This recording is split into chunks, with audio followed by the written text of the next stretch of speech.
Hello and welcome back to Unscripted with Ellen. I have to admit, I don't think the microphone was working the first couple episodes. I just spent about an hour sorting out the microphone situation, getting the headphones to actually play back. I am becoming so tech, you guys. We're getting it dialed in. Every episode's going to get better, though I have to admit, I have not planned out this episode at all. So true to form, Unscripted with Ellen.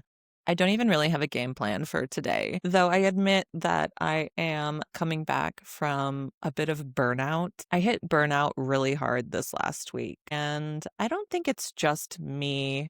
I mean, I like to think the world revolves around me, obviously not, but I think a lot of people hit burnout this week, just judged on what I'm seeing online and people's general moods. People seem sort of down and frustrated for the most part, at least the people I'm conversing with. I may have my own little bubble of sorts, but I'm not sure if it all has to do with work stuff or combo package. America being a dumpster fire at the moment. That certainly doesn't help. Everything feels really heavy, a little bit hopeless. It's not the best time to be an American. I will just say that there's so much awful stuff going on, just in general, between our cities becoming militarized with ICE, with all the deportations, with Trump sending in the National Guard. There was the shooting of Charlie Kirk. There were more school shootings. This is the sort of stuff that's going on in America right now. It's sort of a dark time. And I know I come from a split household in that not everyone in my family shares the same political, religious, social views as I do. And we still have a lot of love in our family, but it gets very, very complicated and heated sometimes. And the mood shift this last week was really drastic. There are times that the division just goes down to the household. It's not a country divided, it's households divided. It's so deeply divided. And it's really hard to live through that on a daily basis.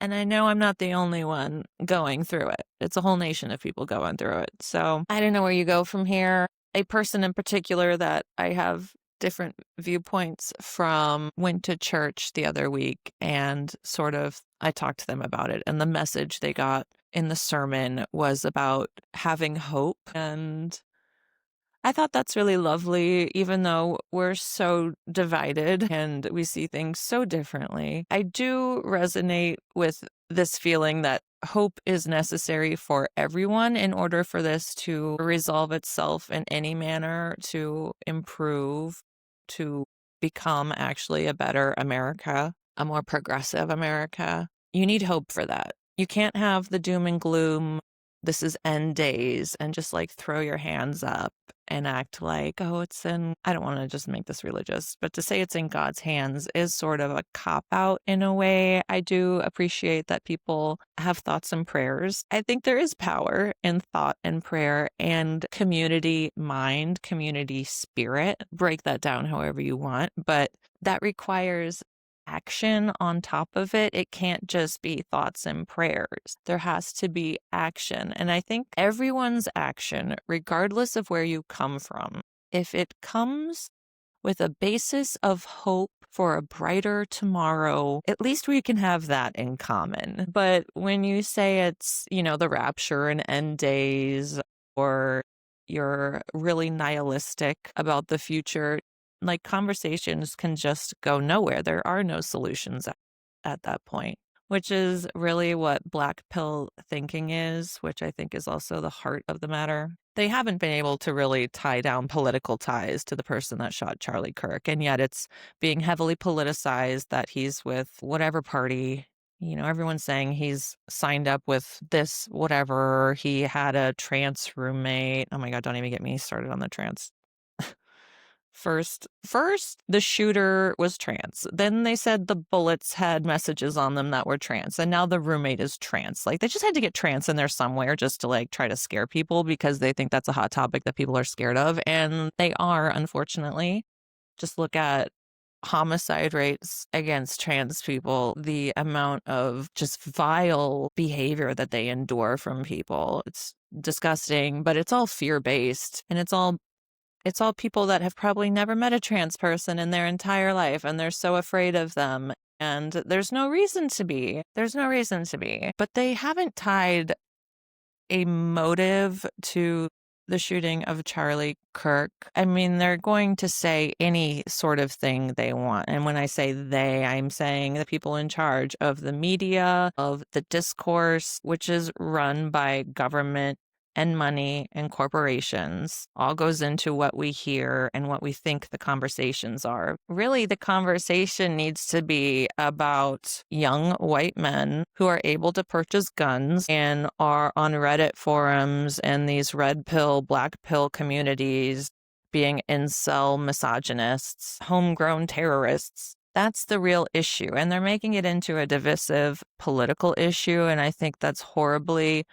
not just unfortunate, because it was, I think, done by design. Whether you want to go conspiracy theory about who shot Charlie or the motives, or if you simply think that a horrible situation has been used by political parties for their own gain, I think that is very true. I think it's very clear that people are using this as an opportunity to push whatever message they want to push right now, because this is such a divisive thing that has happened, and they're using that divisiveness to get their agenda across. And we just need to clock that and be aware of it. And I think if we as a community reject the divisiveness, reject the push that it's the violent left or the radical right or whatever, we all have more in common than we think, whether you liked Charlie or not.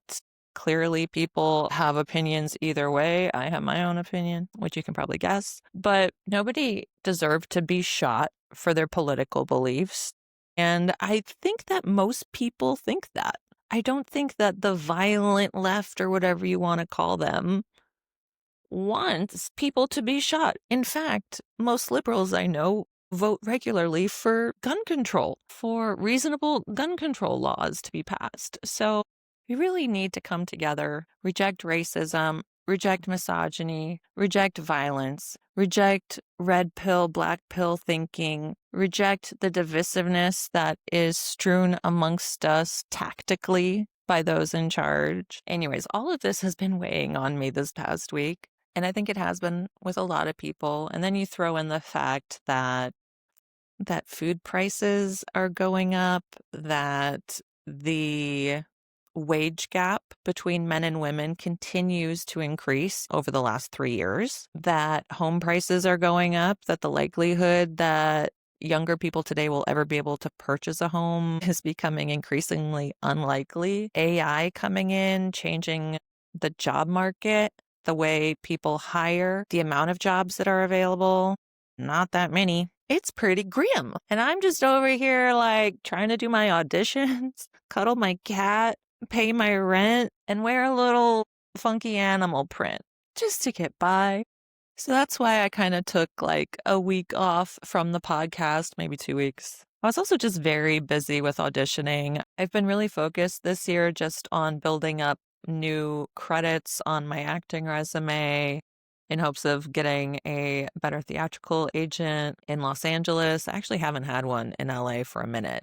I've been mainly auditioning out of Atlanta, which is a whole thing in itself. But I've been very focused on just kind of rebuilding, after the pandemic, after the strike, you get a little gap on the resume and it doesn't look so good. So just like acting is like any other job, you want to have recent stuff on your resume, especially if you're pitching for the next thing. So I've been auditioning for literally anything and everything, especially verticals. And I don't know if you're familiar with verticals. They're getting way more and more popular. I think they started off in China being super popular, and now they're taking over in America. You drive down Sunset Boulevard, you can see a Real Shorts billboard now, Dream Shorts, Drama Box, all these sort of app short form vertical shows you're seeing. Those they call verticals in the acting world, and they're very melodramatic, kind of over the top, a little cheesy. The writing is honestly highly problematic. I may have to do an episode just on how problematic the writing is. There's a girl I worked with that has been lead on quite a few of these verticals, and she put together a little reel on Instagram just for funsies, all a montage of her being tied to chairs in verticals. You know, there's a lot of slapping, a lot of like evil stepmother vibes. Everything is very stereotypical, sometimes misogynist, ageist, these sorts of things. So anyways, there's a plethora of them being filmed right now. It may be one of the most common things being filmed at this point on any given day in Los Angeles or New York or Atlanta, just because they're building up a lot of content really fast. And they shoot super fast. The amount of pages they'll go through in a day is sort of insane. I feel like it's, as an actor, sort of training for being on a soap opera like The Bold and the Beautiful or Young and the Restless, where you get like one take to do a long dialogue scene. It's sort of like that, but on speed for these verticals, because it's sort of mayhem. It's all non-union, so keep that in mind. Like, the productions don't always run the best, though some of them are getting better and better. But yeah, I've been auditioning for a lot of those, and because they're non-union, there are no page limits or time minimums on the turnaround for these auditions. So I've had a lot of pages and things due really fast, and I've been on top of them for months now, and I hit burnout. I needed like a little break this last week. And I kind of got one because I actually booked several things this last week, and then they either like fell through, changed days, things like that. So I wound up having way more free time than I thought I was going to have this last week. And it was perfect timing because mama needed a break. But I had some fun kind of just chilling at my house a couple days. I rewatched Alice in Borderland, which you will, I'm sure, hear more about from me because I'm sort of obsessed with this show. It's sort of an apocalyptic, nerdy sci-fi show. I don't know if I can describe it very well, but it takes place in like a fictional Tokyo where these characters sort of disappear into this alternate Tokyo where a lot of people have disappeared. Ant life is sort of taking over the city, and these weird game arenas pop up, and you have to play games in these arenas in order to basically earn days on your stay alive clock. And if you run out of days, if you don't go play a game and you run out, like a laser comes down from the sky and zaps you, dead. So it's like playing games for really reals, high stakes, but they're sort of like, if you're into like PlayStation games, it is sort of gory and dramatic, and it's an adult show in that way, but it's also just really good, and you fall in love with these characters. It is not in English, so you either have to watch it dubbed or with subtitles, but it was still so good that wasn't distracting for me. I watched it dubbed, but now that I've watched it dubbed twice, I honestly want to watch it in the original language and just have the subtitles because, like I said, I really like the characters and I want the original actors, just their tone, to like really give the performance justice. So I think I might have to watch it that way, but we'll see. This was like my week of rewatching stuff, I guess. I rewatched Adolescence. They're both on Netflix, both those shows. Adolescence just won a bunch of awards at the Emmys. The young kid that plays the lead in Adolescence, this was his first ever acting job. He won an Emmy. He's 15 years old. And Adolescence, if you haven't seen it, it's such a heart-wrenching but beautifully done show. It's 4 episodes.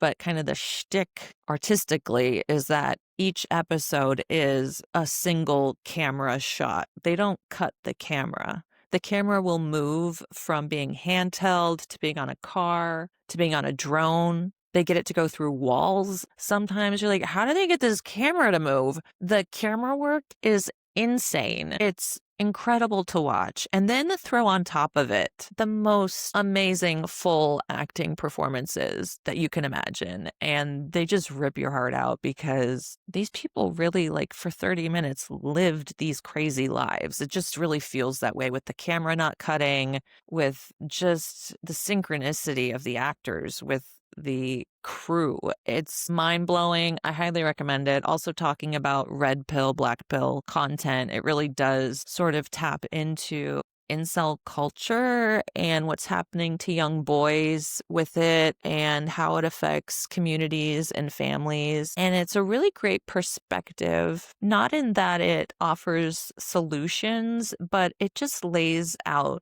the situation so clearly so that you really do see it is a problem and how it can affect each person differently, from the parents of the child who acts out to the child themselves to the professionals that then have to process this child who has committed a heinous crime. Like, the whole thing is just, it's hard to watch, and yet you have to watch it. I highly recommend it. Again, it's only 4 episodes, so just dig in, just watch it. Again, like 3 Emmy-winning performances in that show, so it's worth it.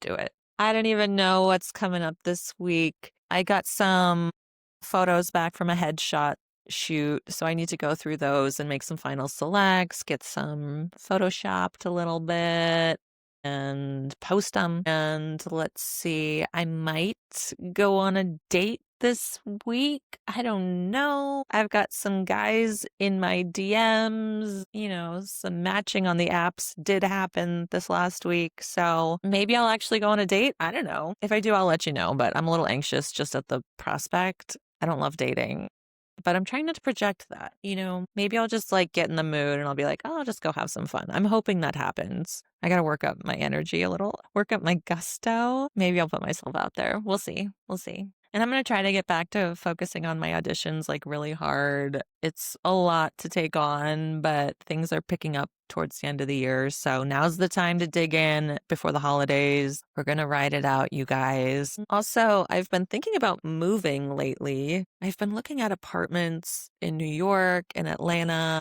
I don't know if I'll actually ever leave LA, but I have family in New York. I've thought about moving out there. I found an apartment for sale in Queens. I was like, maybe I could live in Queens. It was affordable, but I've never really been to Queens.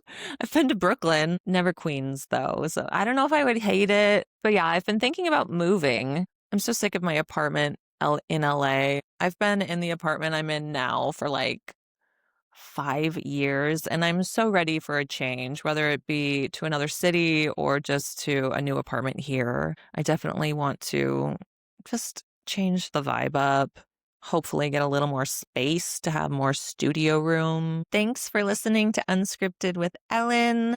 This week's episode was all over the place, but we're making the most of it. We love a little chaos, right? If you have any questions or comments, please send them my way, and I may just share them on a future episode. Whatever service you're listening to this on, please give this podcast a follow, and please like and share if you enjoyed this episode. Have a great rest of the week, and I will catch you back here next time. Mwah. Bye.